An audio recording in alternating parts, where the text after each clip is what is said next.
आर्हत वाङ्मय में कहा गया है, जहां कागिनी ए हे सहस्रंहार ए नरो।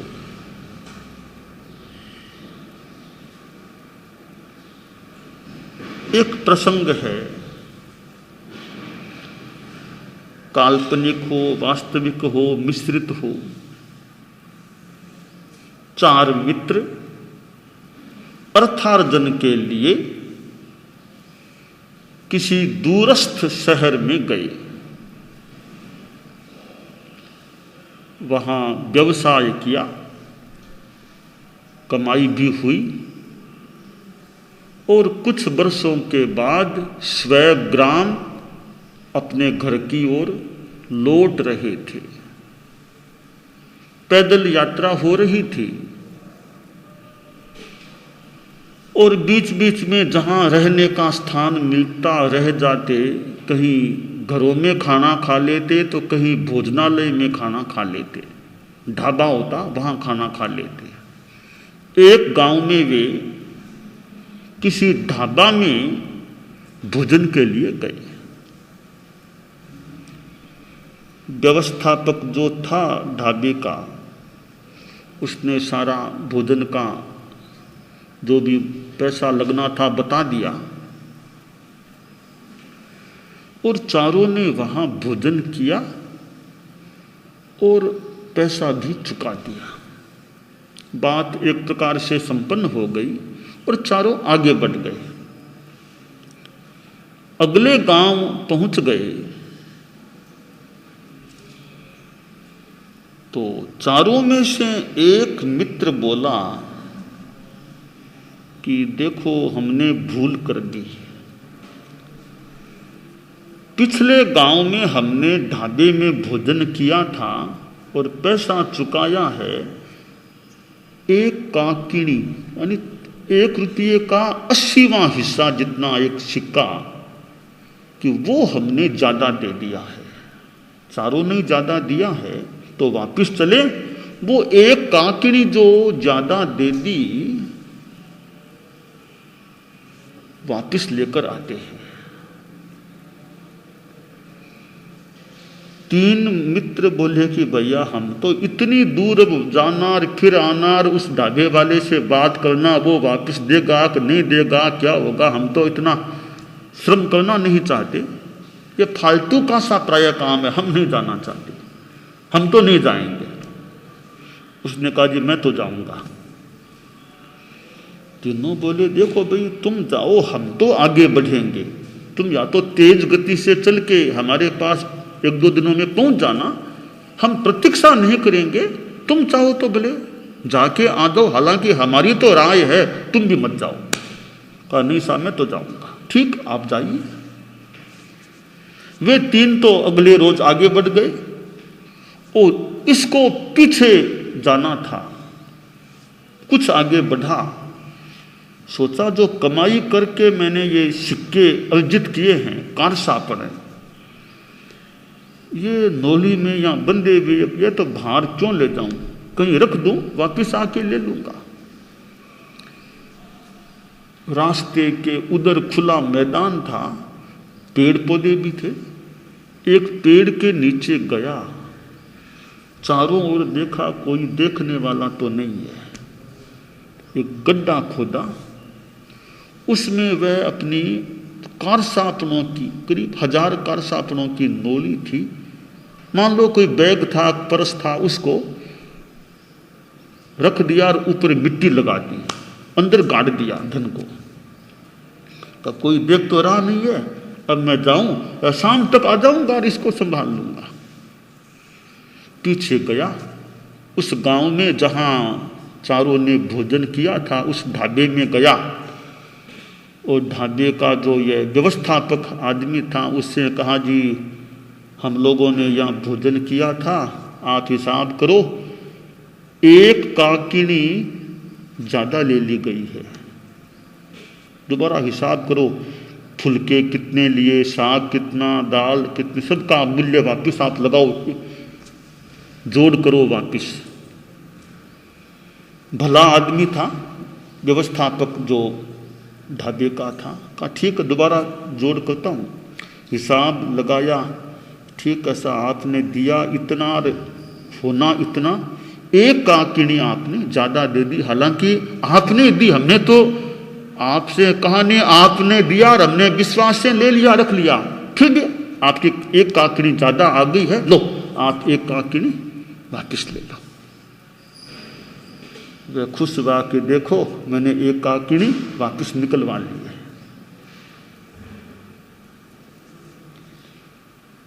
फिर वहां भोजन किया, फिर हिसाब दिया, वापस अब आगे बढ़ा। शाम तक वह उस जगह पहुंचा जहां उसने वह परस बेग जो भी नोली गाड़ी थी, निकट पहुंचा, देखा गड्ढा खुदा हुआ था, नोली नोली कुछ नहीं थी वहां पर। तो सोचा ये क्या हुआ, कोई मुझे दिखाई नहीं दिया, उधर इधर उधर, तो किसने ये निकाला होगा। हुआ यूं कि चारों ओर तो उसने देख लिया, तो ऊपर नहीं देखा था। ऊपर पेड़ पर एक आदमी बैठा था, उसको उसने देखा नहीं। जो ही ये आगे बढ़ा और वो नीचे उतरा और वो गड्ढा खुदा और जो 1000 करीब कारसापन थे वो बैग जो भी निकाल करके चंपत हो गया, ले गया। तो एक काकिनी मिली, कितना नुकसान हो गया। शास्त्रकार ने इस प्रकार के या ऐसे दृष्टांत से एक शिक्षा दी है, जहां कागिनी ए हे सहस्रम हार ए नरो। एक काकिनी के लिए जैसे आदमी 1000 कारसापन को हार गया, खो दिया उसने। यह क्या हुआ, थोड़े के लिए बहुत को गंवाना हो गया, थोड़े के लिए बहुत को खोना हो गया। माँ अपेण बहुम लुम्पहा, अल्प के लिए बहुत को खोना नहीं चाहिए। संस्कृत में भी कहा गया है, संस्कृत भाषा में, अल्पस्य हेतोर बहुहातु मिच्छन विचार मूढ़ प्रतिभाषी वेत्वम। कि थोड़े के लिए बहुत को छोड़ने का इच्छुक बना हुआ, विचार मूढ़ प्रतीत हो रहे हो तुम। तो हमारे जीवन का एक महत्वपूर्ण शिक्षा सूत्र है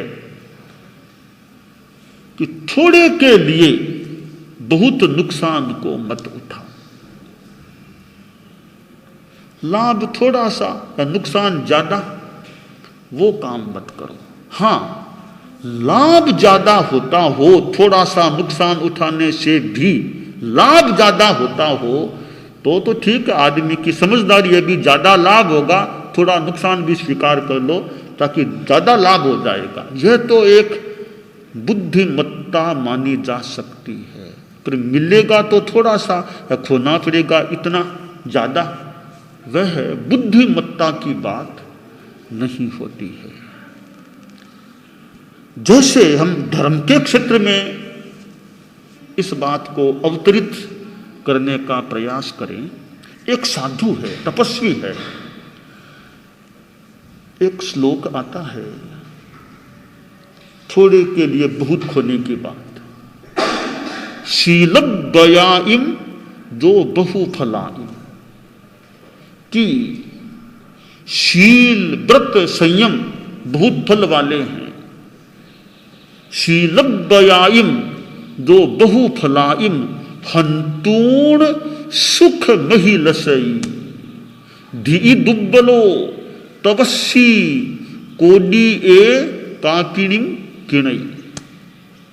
शीलद्वयाइम जो बहुफलाइम हंतूण सुख महिलसई धी दुब्बलो तपस्वी कोडी ए काकिणीम किणई।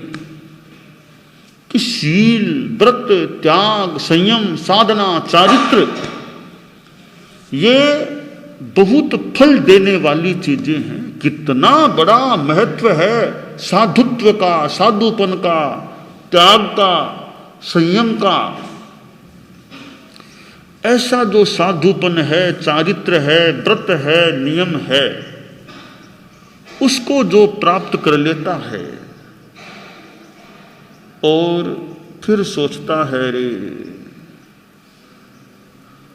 यह मेरा साधुपन, इतनी साधना तपस्या की है, अगले जन्म में जहाँ पैदा हूँ कहीं आगे आगे चक्रवर्ती बन जाऊं, बड़ा राजा बन जाऊं, मेरी इस तपस्या साधना का कोई फल हो तो यह फल मुझे मिल जाए, इसका यही फल, यह फल मुझे मिल जाए कि मैं चक्रवर्ती बन जाऊं, सम्राट बन जाऊं, इतना भौतिक बलशाली बन जाऊं, वो बन जाऊं, ऐसा संकल्प निदान के रूप में मान लो कर लेता है, तो वह जो तपस्या साधना थी मानो उसको बेच दिया।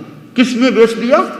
चक्रवर्तित्व में, एक राजत्व में, एक भौतिक बलशालिता में मानो बेच दिया। तपस्या का बल है तो मान लो चक्रवर्ती बन भी जाए, आगे जन्म में कोई चक्रवर्ती भी बन जाए, एक बड़ा राजा बन जाए और कोई बलशाली व्यक्ति बन जाए, पर क्या हुआ? मानो कि 1 करोड़ की संपदा को 1 काकड़ी, 1 रुपये से भी कम, 1 रुपये का 80वां हिस्सा मानो तो इतने से के लिए 1 करोड़ को खो दिया। कहां साधना का महत्व रे? इतना साधुपन, इतनी साधना तपस्या नियम शील व्रत जो पाले हैं, कितना बड़ा तुमने काम किया, जिसका फल तो मोक्ष हो सकता है, जल्दी कभी मोक्ष मिल जाए, तो तुमने उस मोक्ष सुखों को छोड़ दिया, थोड़े से भौतिक सुखों के लिए मानो तपस्या को बेच दिया। यह क्या हुआ? करोड़ की संपदा को खो दिया 1 काकड़ी की संपदा के लिए। यह अल्प के लिए बहुत को खोने की बात हो गई।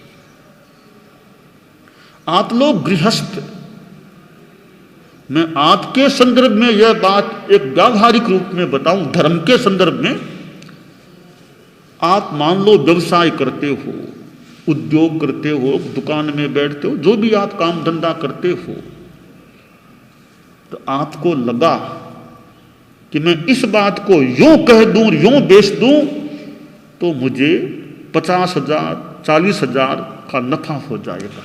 झूठ तो बोलना पड़ेगा। यूं कह दूंगा इतना ज्यादा, और आगे लाख का करोड़ का लाभ हो जाएगा। झूठ बोलने से लाभ हो जाएगा। तो मेरा सोचना, आपको मान लो लाभ हो भी जाए, करोड़ का, लाख का, कुछ हजार का, पर आपने ईमानदारी को तो छोड़ दिया। यानी उस थोड़े से पैसों के लिए, टुकड़ों के लिए, कागजों के लिए आपने ईमानदारी की महत्वपूर्ण चीज को वहां खो दिया। ईमानदारी के बदले उन कागजों को आपने मान लो ले लिया, तो आपने बहुत खो दिया थोड़े से पैसों के लोभ में आकर के। यह थोड़े के लिए बहुत को खोने की बात हो जाती है। मान लो जैसे कोई और कोई बड़ा आदमी है कि थोड़ा सा हेरा फेर कुछ करना पड़ेगा, इतना पैसा रिश्वत के रूप में आ जाएगा, ऐसा आ जाएगा। वो थोड़े पैसों के लोभ के लिए गलत बात कह देता है, लिख देता है, कर देता है। वो थोड़े लोभ के लिए एक ईमानदारी, प्रामाणिकता, न्याय, निष्ठा को मानो छोड़ने खोने की बात हो गई। यह थोड़े के लिए बहुत को खोना, ईमानदारी का कितना महत्व है। ये पैसे तो मान लो ज्यादा से ज्यादा इस जीवन काल में ज्यादा से ज्यादा रहेंगे, इस जीवन काल तक रह जाएंगे, यह भी पता नहीं है। यह पाप का पैसा कब तक टिकेगा यह भी कहना मुश्किल है। पाप से, गलत नीति से, झूठ कपट बेईमानी करके पैसा जो अर्जित किया गया है वो कब तक टिकेगा? मान लो ज्यादा से ज्यादा इस जीवन काल तक आपके काम आ जाए, पर ईमानदारी तो आगे भी काम आ सकती थी, आगे का रास्ता साफ हो सकता था। पर अगर आपने या किसी ने भी उस ईमानदारी को खो दिया उन पैसों के लिए, तो आपने थोड़े के लिए बहुत का नुकसान उठा लिया। अगर आप उल्टा कर लो कि थोड़ा पैसा जाएगा तो जाएगा और न आएगा तो न आएगा, मैं ईमानदारी को तो रखूंगा, ईमानदारी नहीं छोड़ूंगा, भले पैसा मत आओ, भले कुछ जाओ भले। इसका मतलब आपने थोड़ा खोया है बहुत को रखने के लिए, तो हम बहुत को रखने के लिए थोड़ा तो भले खो दे, पर थोड़ा पाने या रखने के लिए बहुत को खोने का प्रयास न करें, ऐसा हमारा मनोभाव रहना चाहिए। तो हमारे इस मानव जीवन में ध्यातव्य है कि बताया गया है कि यह दुर्लभ है मानव जीवन। चत्तारी पर मंगाणी दुल्लहानी है जंतुणो मानुसत्तम सुई श्रद्धा संजमन्य वीरियम। 4 दुर्लभ अंग बताए गए हैं कि मानुषत्व या मनुष्य जन्म दुर्लभ है, धर्म का श्रवण करना फिर और दुर्लभ है, वो भी हो जाए तो श्रद्धा का होना दुर्लभ है, श्रद्धा भी हो जाए तो संयम में वीर्य पुरस्कार पराक्रम करना और मुश्किल है। तो हमें यह अभी मानव जन्म प्राप्त है, मानो एक दुर्लभ चीज हमारे लिए अभी तो सुलभ यानी प्राप्त हुई है। तो मानव जीवन में हम कितना अच्छा काम, धर्म की साधना, आत्म कल्याण के लिए कितना कर सकते हैं। और गृहस्थ लोग सोचें कि मानव जीवन में धर्म के लिए कितना करते हैं और धन के लिए कितना करते हैं। समय धन के लिए कितना लगता है, तन के लिए कितना लगता है और धर्म के लिए कितना लगता है। हमारा पुरुषार्थ, गृहस्थों का पुरुषार्थ, हमारा पुरुषार्थ भी मान ले, आत्मा के लिए कितना होता है। और जो आत्मनीन, आत्मने हितम, आत्मनीन काम नहीं, उनके लिए समय कितना लगता है। इस मानव जीवन में एक चीज है आत्मा, दूसरी चीज है शरीर, धन आदि चीजें। तो हम आत्मा के लिए क्या करते हैं और यह तन धन आदि के लिए आदमी क्या करता है। अगर आत्मा के लिए पुरुषार्थ कर लें तो आगे का रास्ता कितना साफ हो जाएगा, बढ़िया हो जाएगा, बढ़िया मंजिल कितनी निकट हो जाएगी। और इस मानव जीवन में हमने अगर किसी ने भी आत्मा पर ध्यान न देकर धन तन आदि पर श्रम लगा दिया, समय लगा दिया, तो वो तो थोड़ी चीजें हैं, थोड़ी मान लो मिल भी गई, पर यह महत्वपूर्ण समय हमने क्या थोड़ों के लिए लगाया है या बहुत के लिए कुछ किया है। तो खैर थोड़ों के लिए भी कुछ मान लो करना जरूरी है, तो बहुत के लिए कुछ तो करें, बहुत को ज्यादा इग्नोर तो न करें, एकदम नेग्लेक्ट तो न करें, एकदम उपेक्षा तो न, उस पर भी ध्यान तो दें। तो उस आत्मा के लिए कुछ करेंगे तो अच्छा भरेंगे, जैसा करना वैसा भरना। आत्मा के लिए कुछ करते हैं तो बढ़िया फल, बड़ा फल बहुत मिलने की संभावना की जा सकती है। और हमने थोड़े के लिए बहुत कर लिया, थोड़े के लिए बहुत समय लगा दिया, बहुत श्रम लगा दिया, थोड़े के लिए तो फिर थोड़ा ही लक्ष्य हमारा थोड़ा ही है तो फिर ज्यादा कितना क्या मिल पाएगा। तो लक्ष्य हमारा ऊंचा हो, आत्मा का मोक्ष का लक्ष्य हो, लक्ष्य हमारा ऊंचा है यह हमें एहसास होता रहे। लक्ष्य है ऊंचा हमारा, हमें विजय के गीत गाएं, चीर कर कठिनाइयों को दीप बन हम जगमगाएं। लक्ष्य है ऊंचा हमारा, हम विजय के गीत तेज सूरज सालिए हम शुभ्रता शशि लिए हम पवन सागति वेगले कर चरण ये आगे बढ़ाए लक्ष्य है ऊंचा हमारा हम विजय के गीत गाएं हम अभय निर्मल निरामय हैं अटल जैसे हिमालय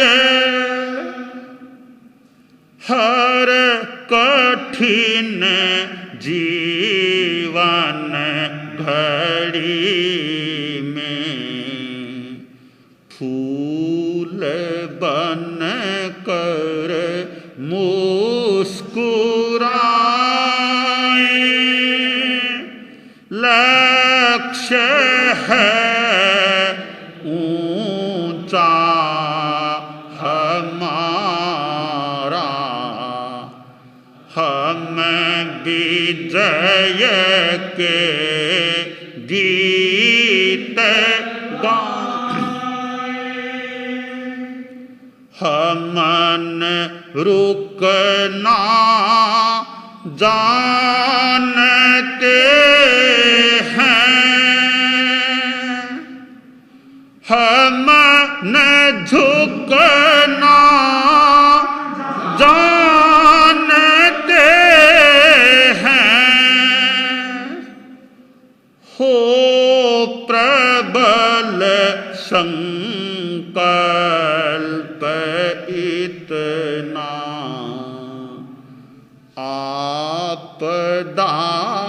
आपदाएं सिर झुकाएं लक्ष्य है ऊंचा हमारा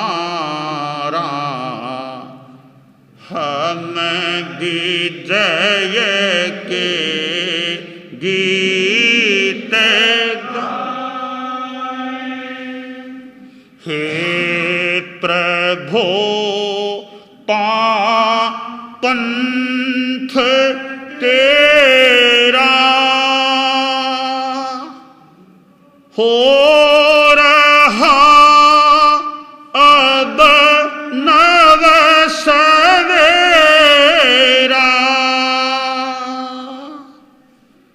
प्राण का अर्घ्य देकर मृत्यु से अमरत्व पाए लक्ष्य है ऊंचा हमारा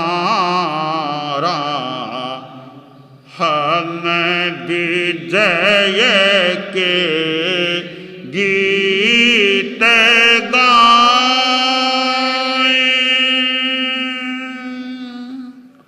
दानान सिद्धम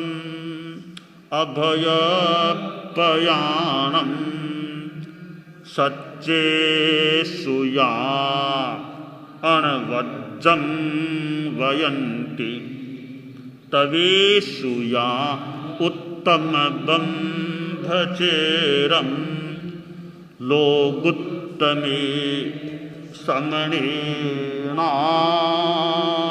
पुत्ते। अरहंतामंगलम सिद्धामंगलम साहुमंगलम कैवल्य पन्नतो धम्मो मंगलम अरहंता लोगुत्तमा सिद्धा लोगुत्तमा साहु लोगुत्तमा कैवल्य पन्नतो धम्मो लोगुत्तमो अरहंते शरणं पवज्जामि सिद्धे शरणं पवज्जामि साहु शरणं पवज्जामि कैवल्य पन्नतं शरणं पवज्जामि।